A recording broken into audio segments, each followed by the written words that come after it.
Back on the Exit 52 podcast. It is Sunday, October 5th.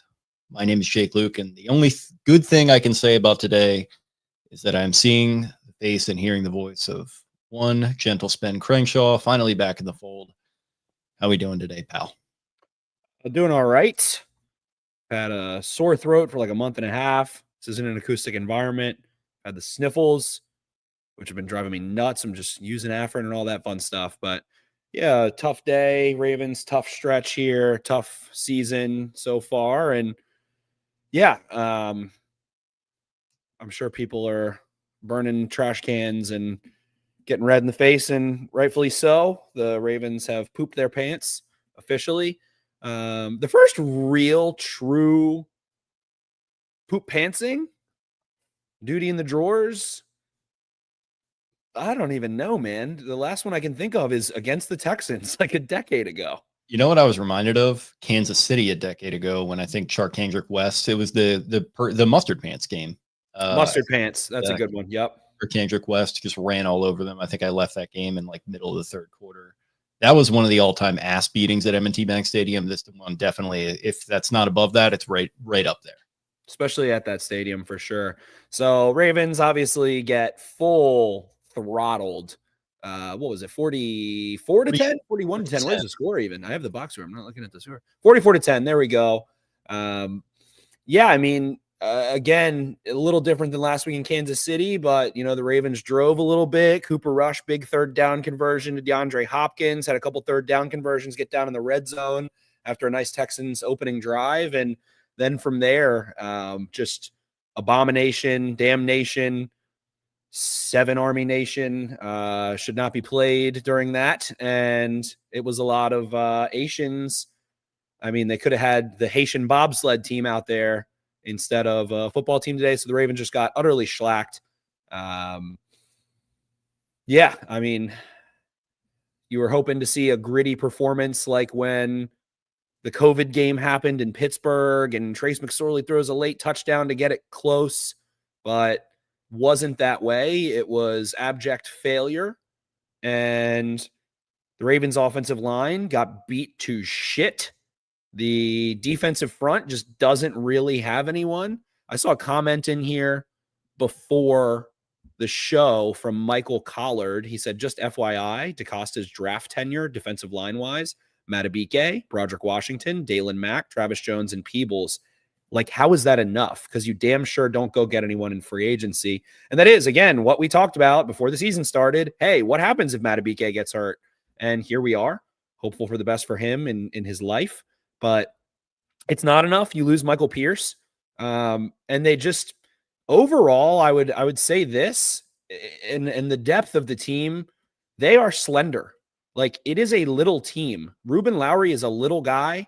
Malachi Starks is not exactly huge. Nate Wiggins, who's a good player, I thought he played pretty solid today. Did let up a touchdown against a really good receiver on a good ball, but slender guy. You know, the guys they trot out, middle linebacker, Roquan Smith, he is a finesse style linebacker. Like, Owe is a 4-3 running, skinnier outside linebacker, defensive end. On the offensive line, they have these 5 finesse offensive linemen, like Notebloom, who they bring in, is finesse. Ronnie Stanley, finesse. Linderbaum, finesse. Falele's huge. He's finesse. Voorhees maybe doesn't quite fit that. Roger Rosengarten is the most finesse tackle. They just, when they are down guys, like people want to talk about the 49ers, right, Jake? 49ers, they played well. They played physical. They have big dudes in depth, and the Ravens don't. They have built this like thin, quick, like team that has some explosive, twitchy, small guys. And when you're down $200 million, or what was $143 million? 161.1 is the exact number. Tweet from Jamison Hensley before the game. Ravens will be without their 6 highest paid players today against the Texans because of injury. 1, Lamar Jackson, $52 million. Kyle Hamilton, 25.1. Nnamdi Madubuike, 24.5. Ronnie Stanley, 20. Roquan Smith, 20. Marlon Humphrey, 19.5. So there you have it.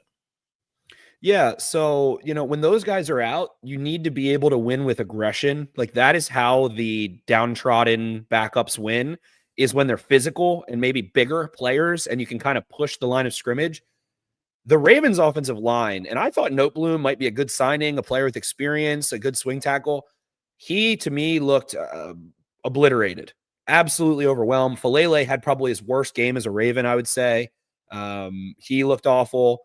Linderbaum was okay, like looked good and pat. They got blown up in the run game to the point where they couldn't do anything. And to your point, like you're making that point about the team writ large and talking about the depth, and you're totally right.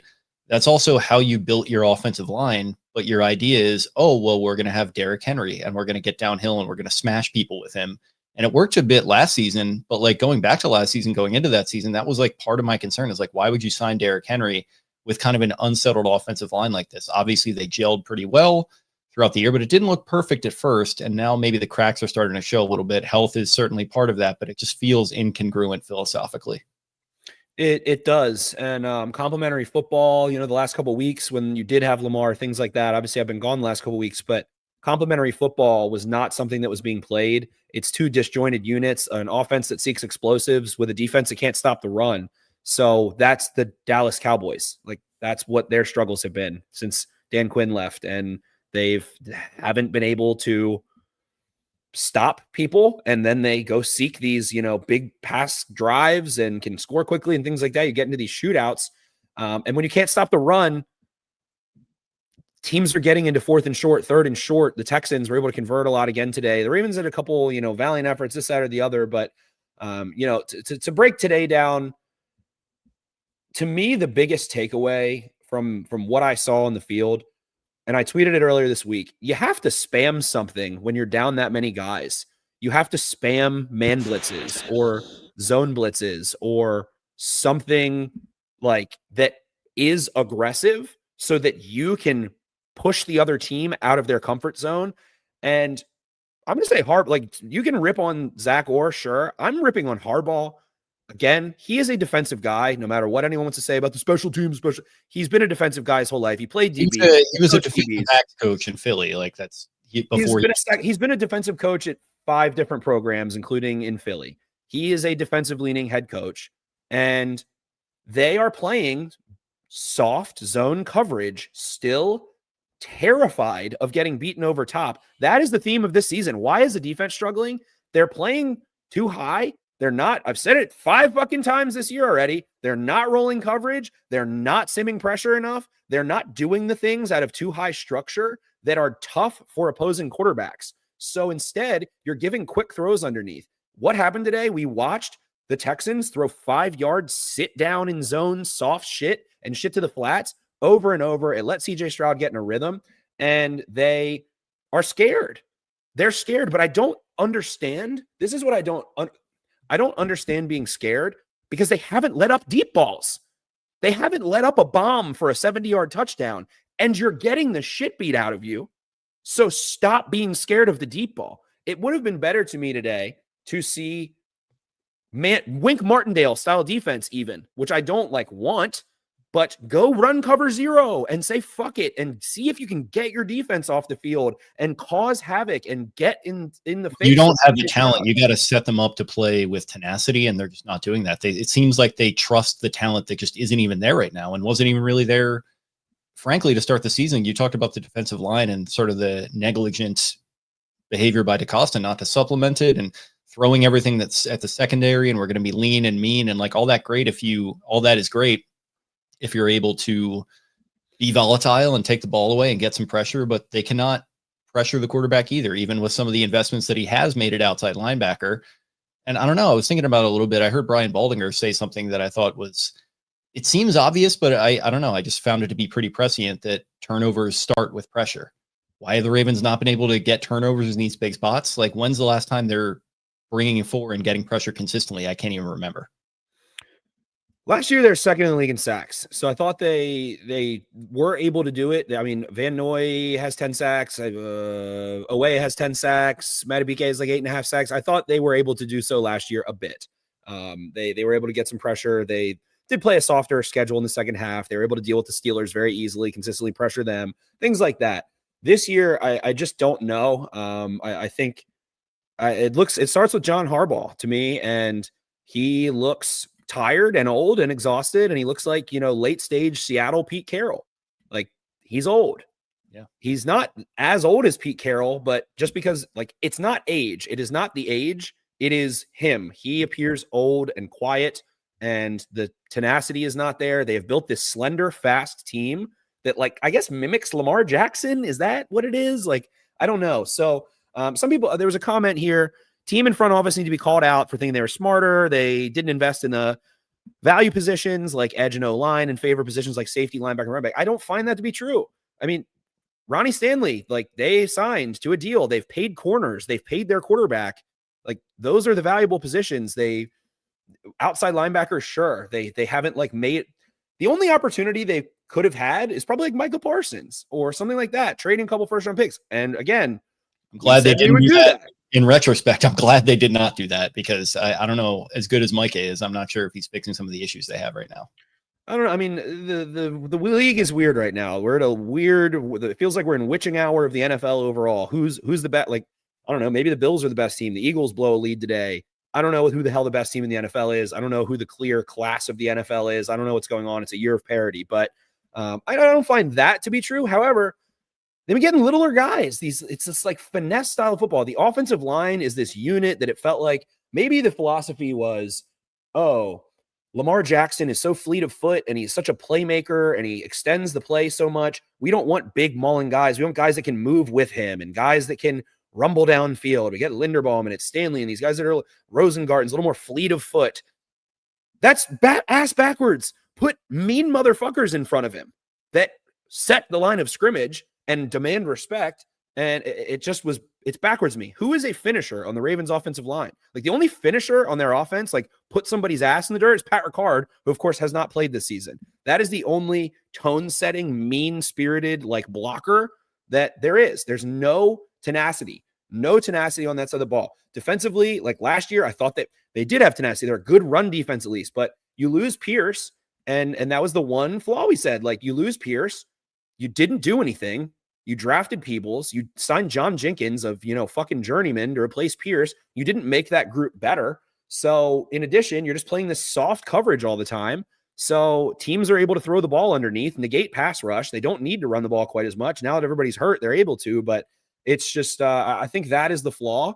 And I think we're seeing probably like the pansiest Ravens offense and defensive lines we've ever seen. So I think that is where they simply like sought the wrong profile of football player too often. There's not like a mix of it.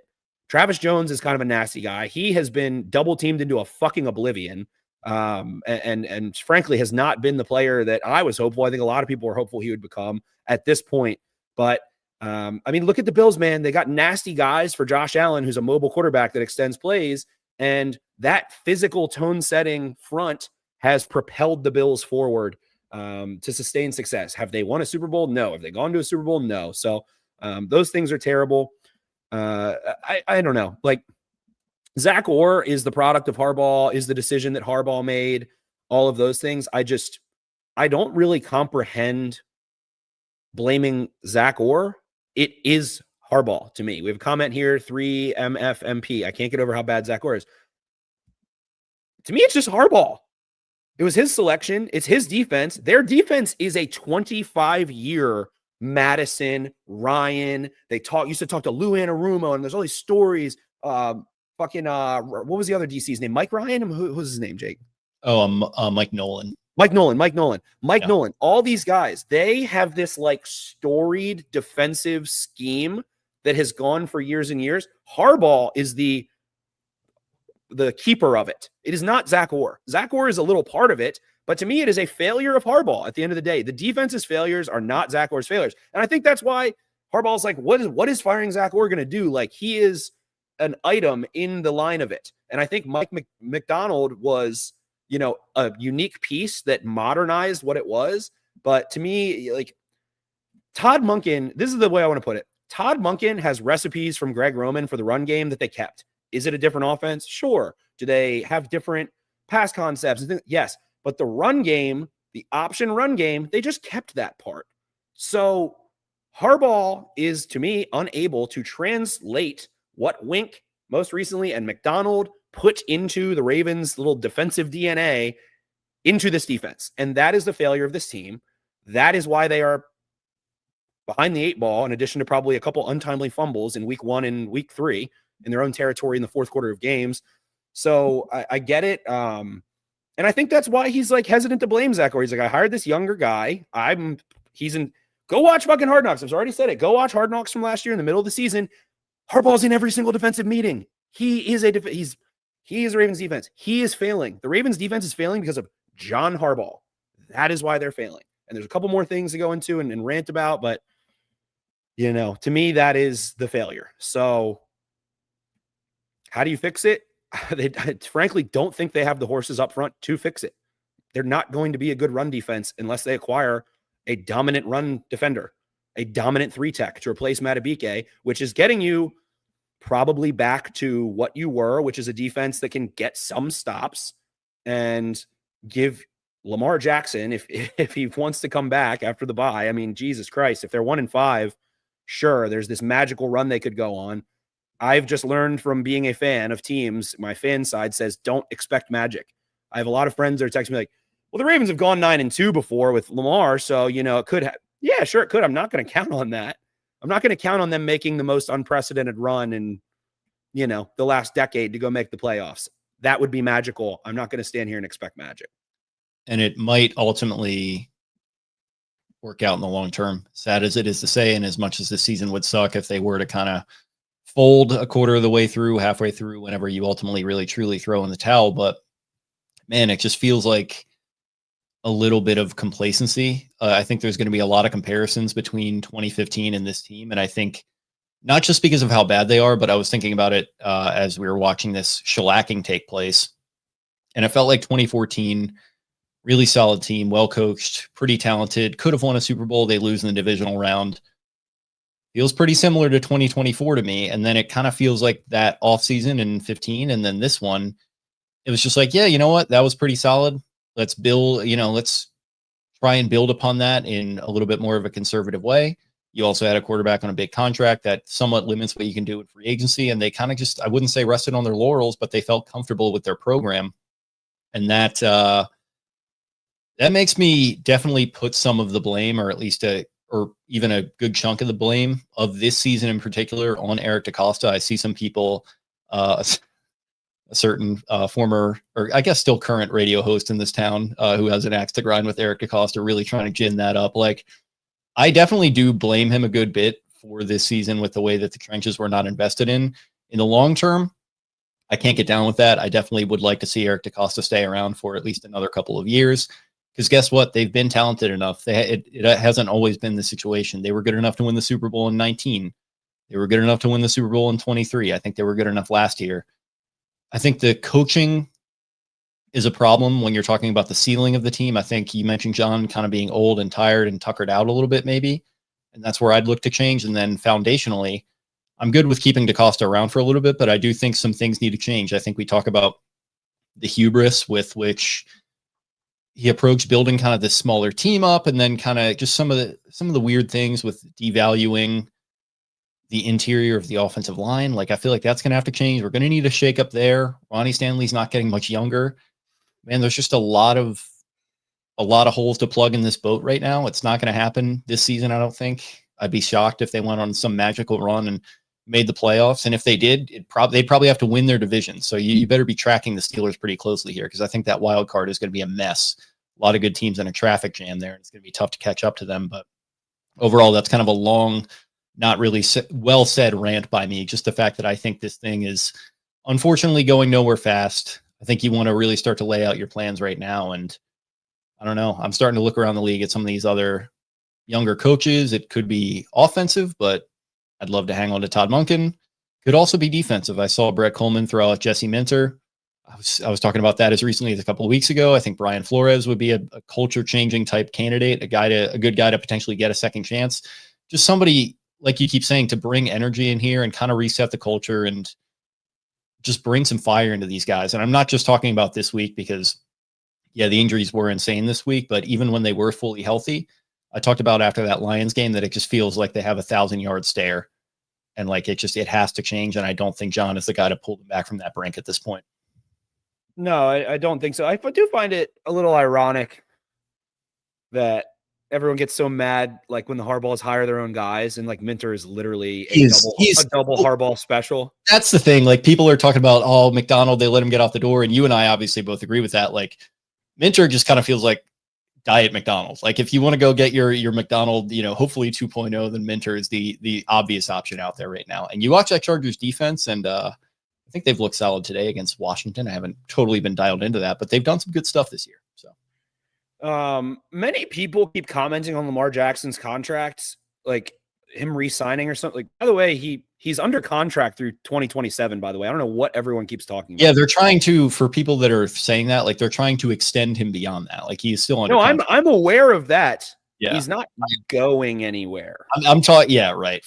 I don't know. Listen, he's requested a trade once. That is fine. He doesn't, keep saying like you need to, someone's saying, talking about the franchise tag right now. Like, the franchise tag will be applied for 2028.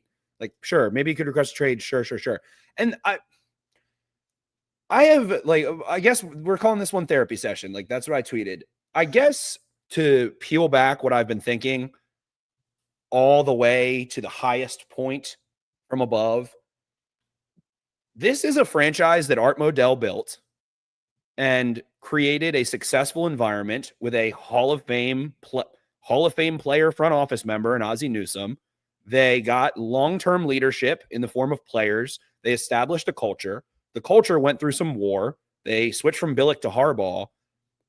They are afraid of change. They are afraid of losing Art Modell's special creation, and Harbaugh is one of the harbingers of it. He is one of the people that's supposed to know what things were like when Bisciotti bought the team and what it was like before, and understood, like, it was kind of same time, but there was still a lot of those almost all of those pieces, Pat Moriarty, those types of people in the front office that were a part of what Art Modell had built with Ozzie Newsome. So that, I think, is why they've been so fearful to change it from John. And I guess that's why a Jesse Minter might make sense. And that's why we liked McDonald, right? Because he gets what made the Ravens the Ravens. Play like a Raven. The most natural extension possible. It was at the time. So Minter, he's going to understand that. I'm not here to poke fun. I like that idea. Sure. We can get into all of those things. I'm not ready to get into head coach draft talk quite yet. If their record is 3, I'll say if by Thanksgiving they are 5 games under 500, then we can really start to get into that. Like, after the Thanksgiving game, if they're 5 games. I'm gonna throw that on our shared calendar. There we go. If the Ravens are 5 games under 500 headed in December, we can fully start doing all of those things. What I will say, I did summon some witches. I did do. Now, did you, or did artificial intelligence summon these witches? No. Witches were paid for. These are real witches. Real witches. English witch, Roman witch, real witches.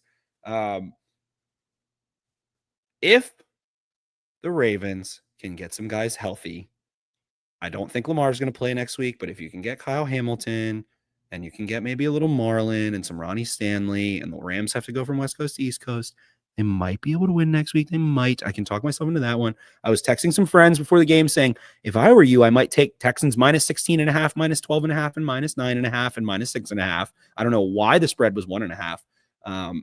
And I could talk myself before the game, of course. Yeah, the Ravens could keep it close. Who knows? But probably lose. With that being said, I did all of that, and I got a little too excited on my player props. I got a little out over my skis, and I had a Woody Marks touchdown, and Nico didn't quite hit his number, but I was heavy Texans. I had some Ravens for an emotional hedge, but heavy Texans ahead of this one.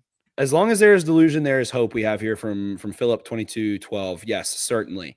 So if maybe you don't have 5 rookies playing on defense next week, and maybe you like have Ronnie Stanley instead of Noteboom, maybe the Rams are doing a West Coast to East Coast trip, maybe that can be the game where you took your fucking lick. Probably not. And Matt Mitz here says have to assume 1-5. That's what I said. If Lamar Jackson's not playing and you have to play the Texans and the Rams, and I know that the Texans have struggled and we're 1-3 and all of those things, they have a great defense, very good defense. They've allowed 62 points through 5 games. They're a very good defense. D'Amico Ryan's a very good defensive coach.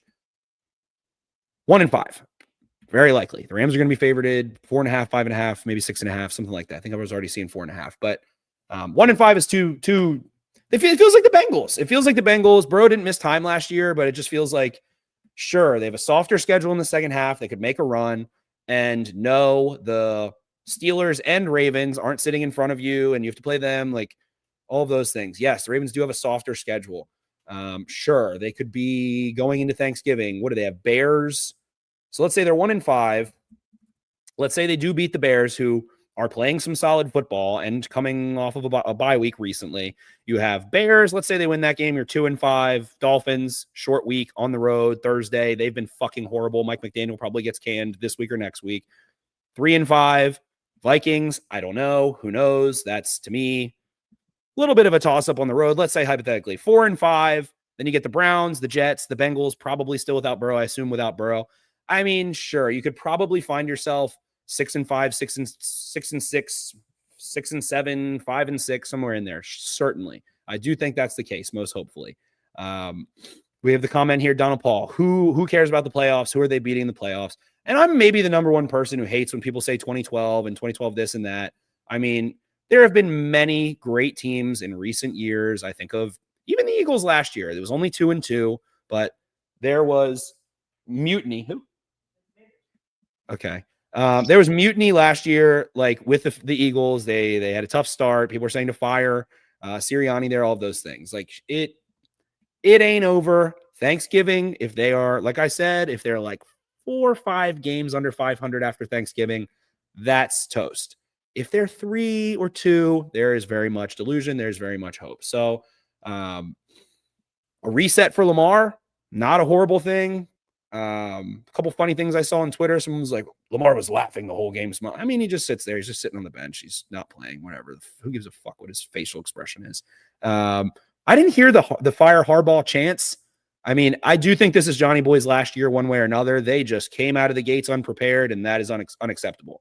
One way or another, whatever you want to say, they are unprepared. So this, I would be pretty surprised if it's not John's last year. Having this hole is ridiculous. Donovan Carter here, thank you for the $10. Says 31st ranked defense in the league, but they're close. John Harbaugh is a paint chip eating glue sniffer. Confirm this defense is close. Yeah, I'm close to being a Jets fan. God, we suck. Yeah, Donovan, I love you. Thank you for the super chat. Do not do that to yourself. I know this sucks right now, but yeah, don't know. It could always be worse. It could always be worse. You could be a Jets fan, as you said. So, yeah, I mean, let's say it's doomsday. Let's say the Ravens win 5-6 games. Let's say Lamar maybe is like, my hamstring's actually really tight. Is this worthwhile? It's scary. It's exciting. I think the Ravens maybe are more scared than the fans are for change and to move on from John and things like that. But it does ultimately feel like the next chapter. It does feel like there are ways that maybe Mr. Bisciotti needs to have his own chapter in the history from what that conversation was with Modell, right? And figure out what's going to be the next 25 years of the direction of this franchise and who starts that charge. I don't think it's John Gruden. People floated that name. I don't think they're going to bring in controversy of someone who's been suing the NFL. If I know anything, it's that the Ravens will avoid that situation, but they need a new mind, a new perspective. I will say I'm very glad that we are not going to be hearing anymore Bill Belichick. That was, I'm sorry for everyone who says that. I know your heart was in the right place, but man, that was just something I could never get behind. And my God, am I glad that that is now over. The only one going through it worse than the Baltimore Ravens right now is Bill Belichick. 3MFMP says here, Steve B can't be happy with that empty stadium, and it's only week 5. It was That's full. telling.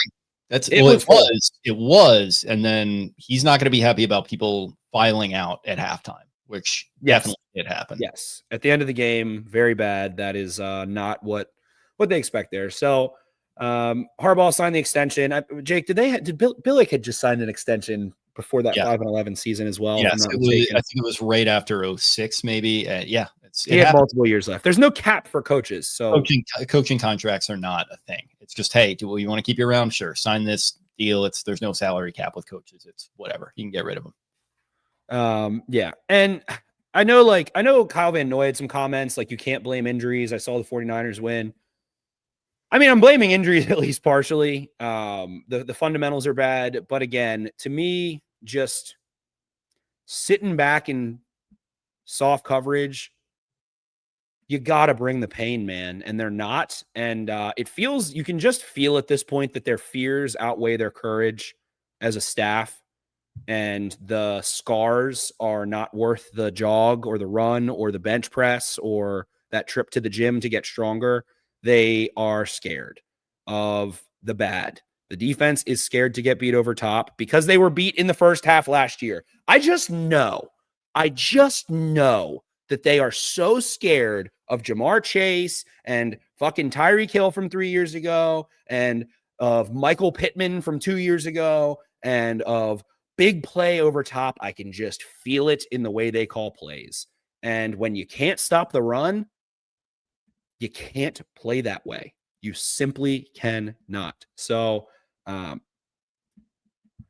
don't know, man. I really just feel like at this point, like I genuinely thought John was okay last year in terms of just energy, persona, those things. I thought it was okay. It was not the whippersnapper. We've talked about it so many times, Jake. It's not young John Harbaugh in 2010 with the fucking neck veins and screaming like his brother and all that stuff. I thought it was okay. At this point, I mean, I feel like I'm looking at somebody who needs to be drinking lemonade and sitting on a rocking chair a little bit. And when he's beat up. Yeah, you look around and you see a Dan Campbell, who I keep going back to. He's not going to be available, but it's like an energy like that would be great. You do look at a Brian Flores and what he brought to Miami and getting run out of Miami, which is a soft franchise run by an incompetent owner.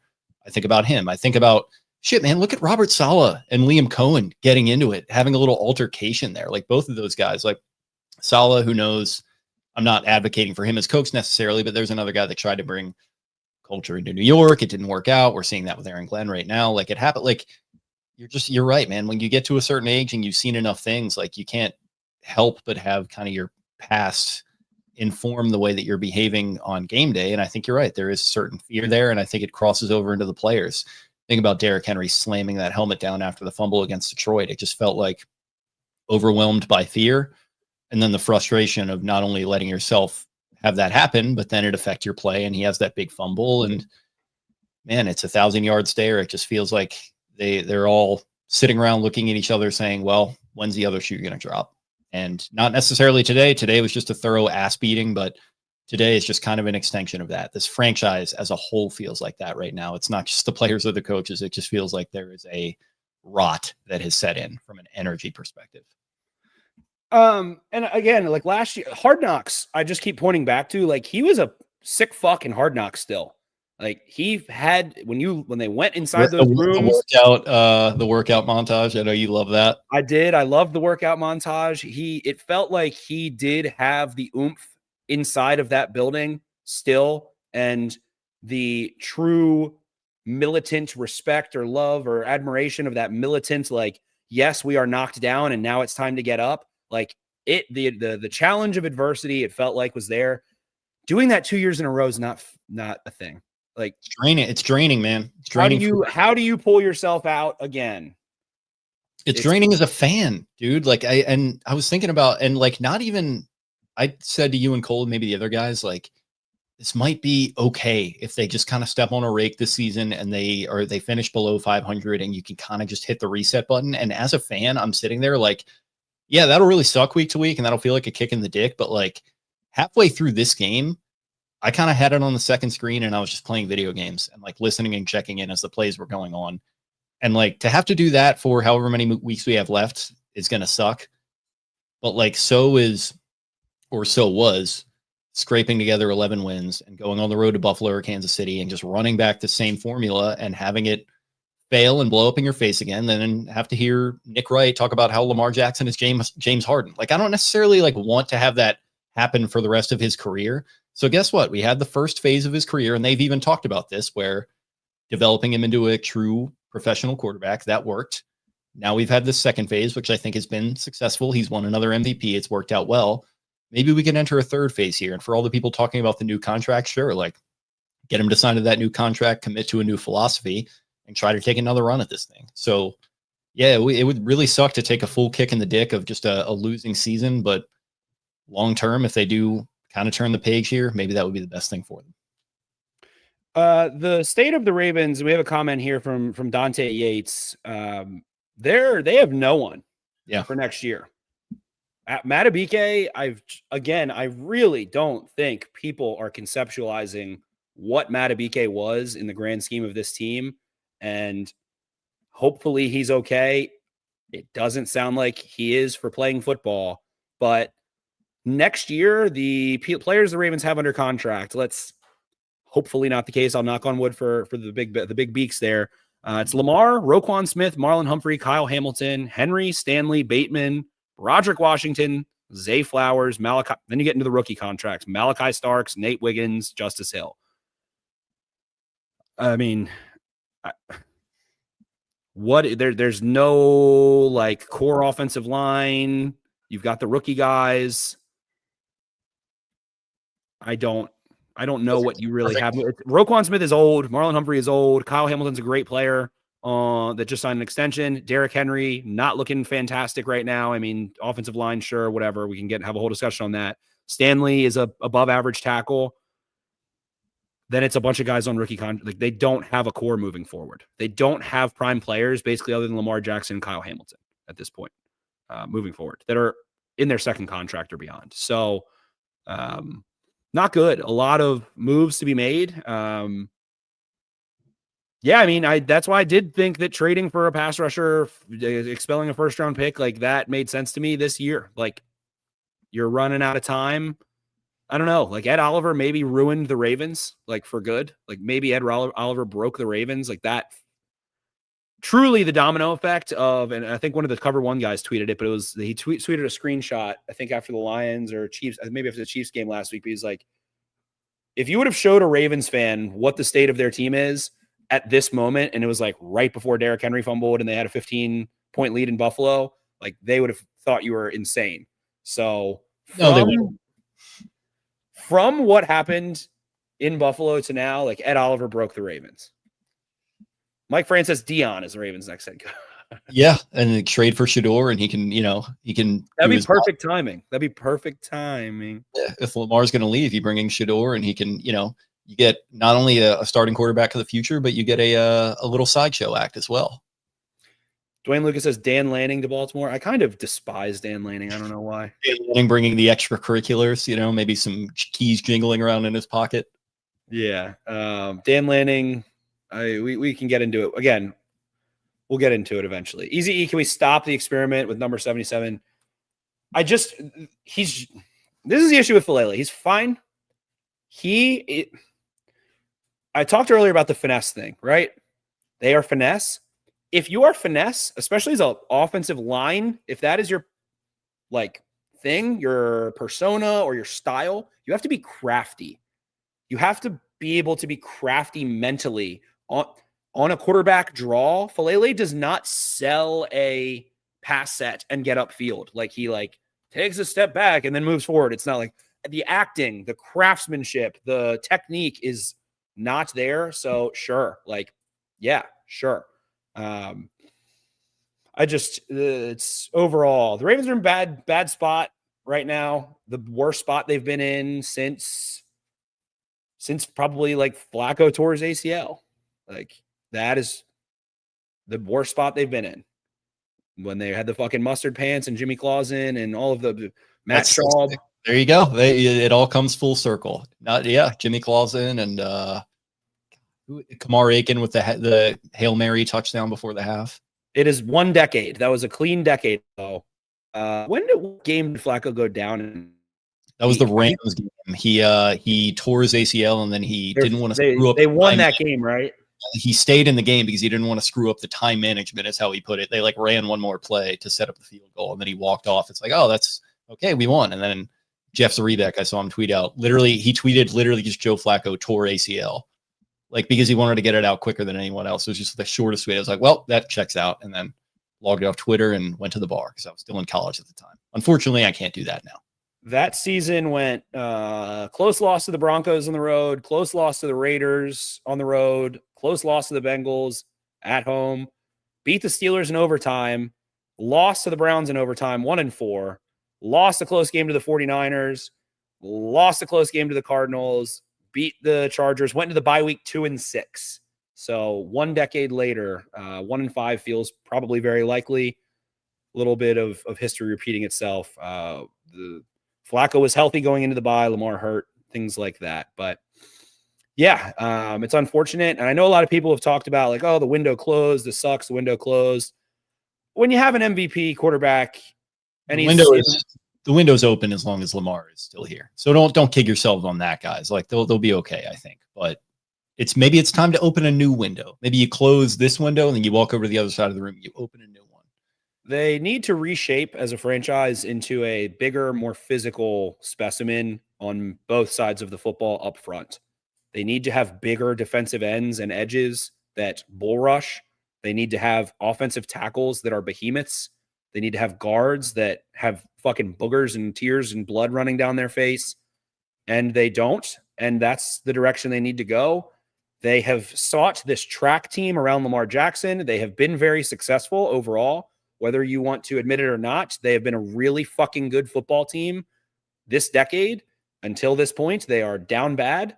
And it is time to shift from the track team to the discus, the shot put, the javelin, the spear, the sword, the knife, the other word I won't say on YouTube, but they need to be like, get some guys that have a riot, like be a riot shield in Call of Duty. Like we need some shotgun riot shield combo guys, and the Ravens don't have it right now. That is the fucking issue. And guess what, Jake? We've said how cyclical football is, and it was a passing league and running backs don't matter. And guess what? It flipped just like we thought. Just like we thought. Here we are. And the Ravens go the other way. And the Ravens are playing finesse football. As the Chiefs have Trey Smith and Creed Humphrey inside, and the Eagles have these fucking monster tackles, and the Bills have this great 5-man front, and Josh Allen, and they run James Cook. James Cook quietly is having a fucking monster year. And people are like, oh, Josh Allen. Josh Allen's part of that. That's probably why James Cook is as successful as he's been. The Rams are a pretty good team. The 49ers have a good team. They are physically aggressive. And we got it right here. There are no dogs. Positive. There are no dogs. Mike M, Taylor Hodges. The Ravens are lacking dogs. They've got twitchy guys. They've got skilled players. They've got players that you love. I would say Isaiah Likely is a dog. I would say Zay Flowers. Zay Flowers. He's a dog. That's fine. He might be a terrier, but he's a dog. He's a dog. Kyle Hamilton's a dog. You know, Roquan has been having a tough go most of this season. He's got some dog in him, but they're just not. Pat Ricard, the dog, that dog is in the fucking doggy retirement home right now, you know, getting his nails trimmed up and sipping on some fucking doggy milkshakes. He's hurt. He's beat up. Lamar, I'll say, is a dog. Like, Lamar will fight until the end. He will extend the play. He will do all of the things, but not many dogs on this team. And Jake, we talk about this guy so much. We always joke about him. You, me, and Cole talk about him. Like, John Simpson was the last dog they had on this offensive line that was putting people in the fucking dirt and had some aggression and would make some mistakes. But that's what they need. They need John Simpsons on this offensive line. They have zero John Simpsons. So there's just no veteran presence there. Like, if you're going to devalue the position, that's okay. But you can get a guy like that at vet min who's going to bring some attitude and bring some. Why did you let go of Kevin Zeitler? It's ridiculous. It was ridiculous at the time, and now they're just seeing even more. So, like, yeah, maybe you took whatever $6 million, $7 million salary that he wanted, and you threw a little bit of that towards Kyle Hamilton. I guess that's a worthy trade-off, but like, you couldn't make it work at all. Like, come on. Those things, and not that he was like a mauler, but he was like a big veteran leader on the offensive line, on the inside, someone that you could fucking rely on. And Linderbaum is a younger player still. He's a young offensive lineman. It's 3 young dudes inside. Pause. It is Voorhees, Linderbaum, Falele. That's no experience. And then Rosengarten's in his second year. Stanley's out. You got fucking Notebloom in. So you got a swing tackle and 4 inexperienced offensive linemen. So the trenches on both sides of the football are bad. And that is why.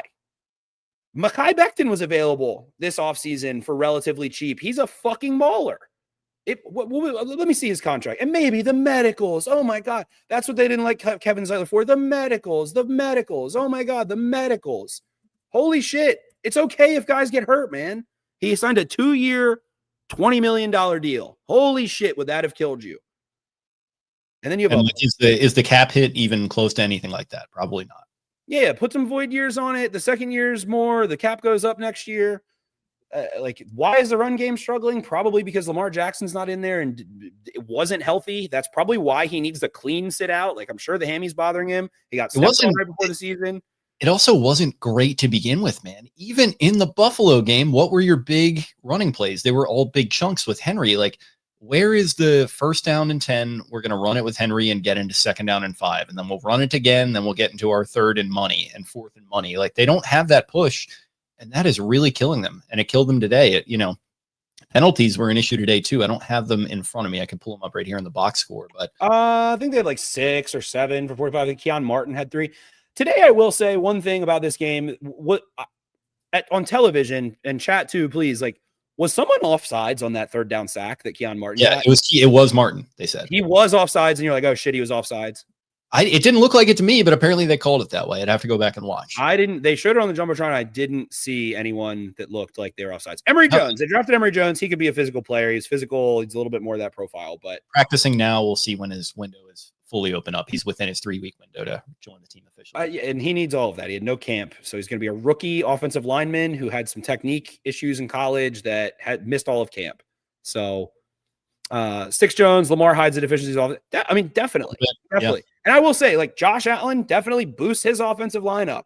Like Patrick Mahomes, these athletic quarterbacks certainly make your rush be limited. And the Ravens got the pass protection was probably a little better than they were run blocking, but Lamar raises the run game.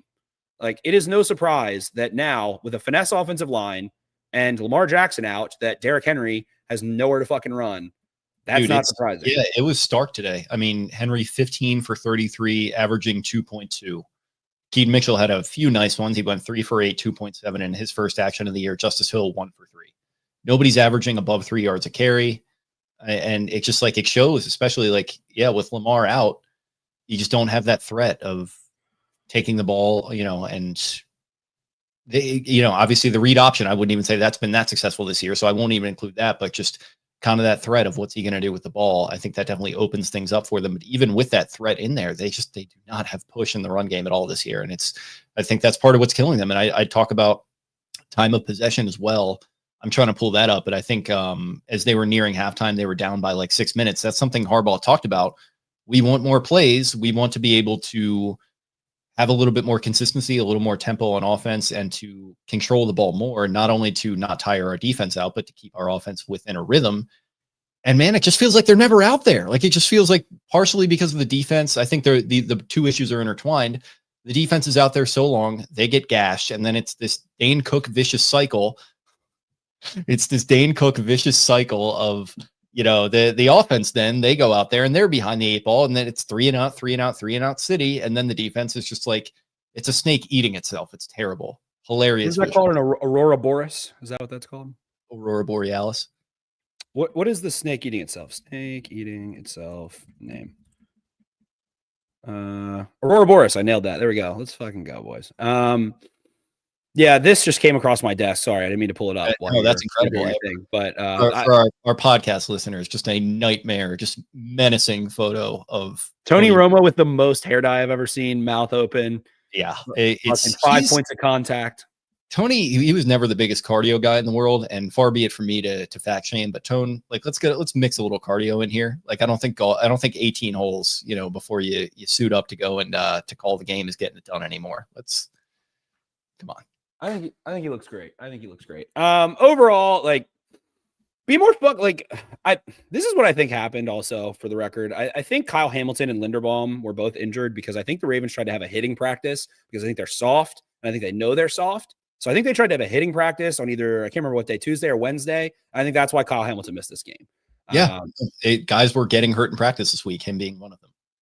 So I mean, I get it because I don't think you can not have hitting practice and physical practice and become better.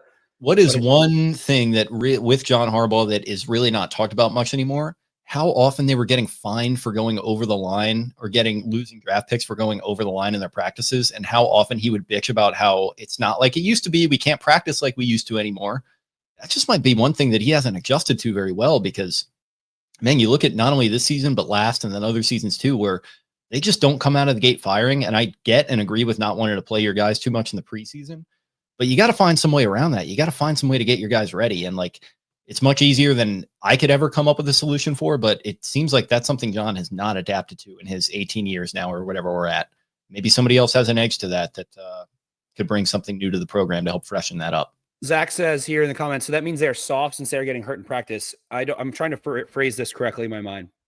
They are getting hurt in practice because they have to have physical practice, because they are soft, because they did not have physical enough practice or preseason action in the offseason. So the trade-off to me, I think there's been a bad impact.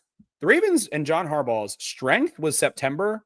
For how long, Jake? 15 years? It was like the Ravens in September. Oh my God, fucking buzzsaw. Then they would have this little fall off, and then they would storm back in December every single year. It was peak, valley, peak, always. Like you just said, because they would go hard, they would get fined, they would push the limit of what minicamp and then camp was, and all of those things. Since J.K. Dobbins got hurt in Washington in 2021 in that preseason game, they have been like, we have a great quarterback. We have a great team. We don't need to go hard. We'll figure it out. We'll do it live a little bit more. And I think it has devolved and devolved and devolved. And I think this training camp, to me, looks like it was probably Charmin baby shit soft. Like, I think they have gone in the other direction. So I think Zach said, are they soft? Or he said, so that means they are soft because they're getting hurt in practice. Yes, but it's like, I think it is fault of planning, not fault of like, oh, that guy's just a soft dude. No. And that was my original point there, was like, you've got to find a way to adjust to, okay, well, if you can't do a bunch of live fire practices like you used to be able to in like 2011, well, then let's maybe get our installs tightened up a little bit better. Let's like get in the classroom. Let's figure some way around it, because a lot of people are throwing unprepared out there. And I think that is very much true. A day like today, I don't necessarily, with all the injuries, like make that the issue, but just overall, I think people are right when they say that. When you look at some of the issues that they've had, funny enough, I don't think like penalties or game day has really been the issue. The one time John Harbaugh, that's not a huge glaring issue for him, is the year they start out 1-4. But man, it feels like a lot of this could be traced back to August, with not only Likely getting hurt, Ricard getting hurt, Lamar Jackson getting hurt, which maybe we're still feeling the after effects of that. I know it's a different injury now, but he did hurt his foot. We had a comment earlier that he didn't look as explosive necessarily in those first couple of weeks. Obviously, he got lit up by Ed Oliver in one of the final sequences of that Bills game.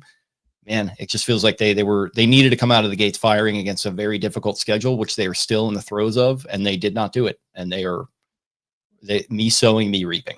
Anthony Bernardi says, I don't think hit harder is ever the actual solution for a professional football team.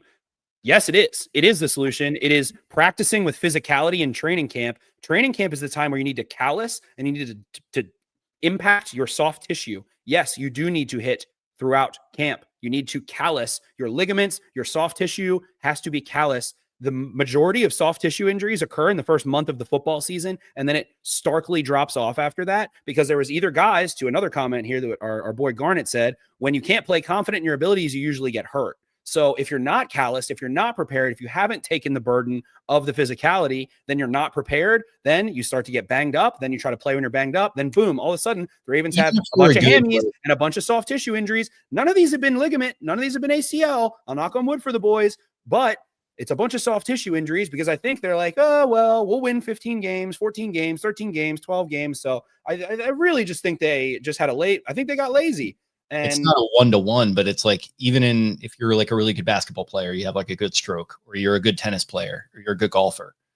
Like, if you just put it down for several months and then you just come back relatively cold, I'm not saying that this is like, or again, you just drop the ball in terms of like performance training. Like, right. You got to spend the time. You got to do the thing. You got to do the shitty part. It's muscle memory. Muscle memory is how I would describe it. Like, you've got live fire in the NFL. It's so different, even from those hard hitting practices. So when you're dealing with an even softer environment from that, to keep using that word, that's going to be even more stark. And I think we're seeing it. A lot more we could say, a lot more season left. Hopefully the witch magic works. And maybe we'll have a witch on this show. I don't know. Maybe we'll summon the dark arts. But Kwame B, I don't hear Zach Orr's name. It's fucking Harbaugh. That's why. Go back and watch the beginning. Blaming Zach Orr for things is giving John Harbaugh the pass. It is John Harbaugh. It is his defense. It is a whatever. We've already talked about all of that. Go back to the beginning here. If you're live, go back to the beginning. We already talked about all of that. So if you tuned in late, go back and watch the beginning. If you tuned in early, thank you. Like, subscribe, all those fun things. There's some other fun football games on. So go enjoy those. It sucks. It sucks to have a team that you thought was going to be good, and they're sitting at 1-4, looking at 1-5. So worst season for Baltimore sports in our lifetime, based on expectations. This is a bad. I don't like. To me, like having a shit season like sucks, and it's scary in different ways. But I would way rather this than watch the ball get ripped out of Lee Evans' hands and watch Billy Cundiff miss that kick. Like, oh, I agree with that. I'm just saying, like, I would way rather watch this than watch like the Orioles lose to the Royals, get swept in the ALCS. Like that is way more painful to me. I'm with you on there. I'm just saying, like, results wise, like there were a lot of expectations, and boy, are they not going to be met. Mike M, thank you for tuning in. We love you. The Ravens have won a fucking shitload of games. Yeah, I appreciate they are literally the winningest franchise in win percentage in the NFL. So he's saying, so for anyone listening on YouTube or doesn't get the reference, he's saying, when are you guys going to call it quits like the Panthers podcast, guys? If anyone didn't see that on Twitter, a Panthers podcast that I guess recorded like multiple hours a week, they just kind of packed it in. They hung up their microphones. They said, listen, we reserve the right to come back, but this is just like not a product that is worth our time right now. It's going to take it would take the experience of being a Carolina Panthers fan, which is 30 years essentially of either really bad football or like really good football that winds up in disappointment. And listen, we've had a lot of the latter recently. We haven't had a lot of the former, and we're going to get some of that this season, but I'll listen. I will defend the watch. I will be up on that winter wall with you by my side, a nice torch to keep us warm, some gruel and slop to eat, and we'll be wearing our black coats and just thinking about why the fuck did we get up here. But listen, there's hope. Maybe we will be ultimately named kings of Westeros, or I guess that didn't even really happen. The kid in the wheelchair got it, but for some reason, spoilers. Yeah. Listen, this is everything, this image right now. If you're not watching on YouTube, go check it out. Check the timestamp at 57 minutes. This is how I'm feeling right now. Thank you, Ravens, and thank you, John Harbaugh, for making me deal with this right now in this moment. What a blessing. John, how dare you? John Ed Board says these guys are here for the cash. We have spent more on this podcast than we have made on this podcast over the last 7 years. How dare you? Thank you for your service, and how dare you if that's you in that picture. We could make more off of it. We just need to find a way to get the YouTube money out. That's another conversation. We do it for the therapy. We do it for the catharticism. We do it because it's fun. We do it because we love you guys. We do it because we love each other. We do it because we love the Ravens. So, hang tough. Shit season sucks. Hang tough. Drink, eat, have fun, watch other football, watch the Ravens, hope for the good plays. Remember the highlights. I think this is a perfect season, by the way, if you got a significant other that doesn't love you dedicating hours upon hours of your time to football on Sundays. Hey, babe, let's hit a pumpkin patch, or like, let's go to that brewery that you've been wanting to check out. Let's do that this week. Like, or maybe, just be like, hey, after this half is over, yeah, it's 44 to 10 or whatever. Let's go do what you want to do. You got to, managing your time is very important. That's what I'm saying. Speaking of managing our time, there's a clean hour. Let's go watch some other football. Yep, let's do it. We thank you all for hanging here with us to talk about a game that we somehow talked about for 1 hour. Wow. Who would have ever thought? Look at us. Who would have thought? If you liked what you heard, subscribe to us here on YouTube. Leave a like and a comment. Subscribe on your audio platform if that's how you choose to listen. You can find us on social media at Exit 52 Podcast on X, Instagram, and TikTok. You can find me on X at Jake Louque. That's LOUQUE. Spenny at Ravens for Dummies. That is the number 4. Brian at Barstool Banks. Taylor at Taylor Smith 10. Eric at EDITTI 22. We love you all, and we'll be right back at it with you very soon. See you. Arrivederci.